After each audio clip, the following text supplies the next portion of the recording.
उपसरपंचपदी निवड झाल्याबद्दल आपले हार्दिक अभिनंदन। हे एक महत्त्वाचं पद आहे जे तुम्हाला तुमच्या गावात समाजसेवा करण्याची संधी देते। या पदावर निवड होणे ही मोठी उपलब्धी आहे।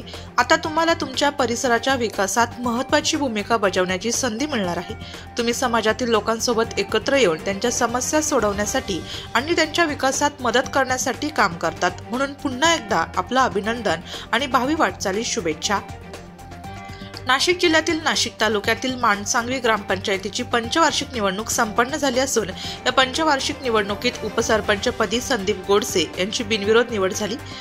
यावेळी सरपंच कल्पना खरात, माजी उपसरपंच भालचंद्र गोडसे, सुनंदा पेखरे, शरद पेखरे, ग्रामविकास अधिकारी शिवाजी सुंबे, माजी सरपंच मनीषाताई सोळशे, कोमल घाटकर आणि ग्रामस्थ उपस्थित होते। या उपसरपंचपदी संदीप गोडसे यांची बिनविरोध निवड झाल्याचा आनंद भव्य मिरवणूक काढत साजरा करण्यात आला। याबाबत अधिक माहिती नाशिक लोकशाही न्यूज वृत्तवाहिनीशी बोलताना नवनिर्वाचित उपसरपंच संदीप गोडसे यांनी दिली। माझं नाव संदीप पंडित गोडसे। आज माडसिंग गावाचे उपसरपंचपदी माझी निवड झाली। सर्व आमचे ग्रामपंचायत सदस्य, सरपंच, उपसरपंच, ग्रामसेवक यांचे सर्व सहकार्यांनी आज मला हा चान्स भेटलाय।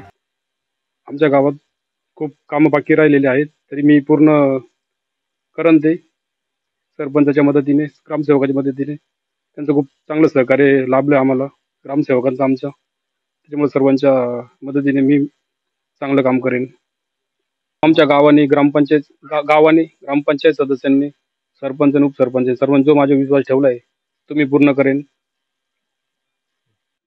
आमचे मित्र संदीप भाऊ गोडसे यांची उपसरपंचपदी निवड झाल्याबद्दल हार्दिक अभिनंदन। वृत्त संकलन विभाग, नाशिक लोकशाही न्यूज, नाशिक।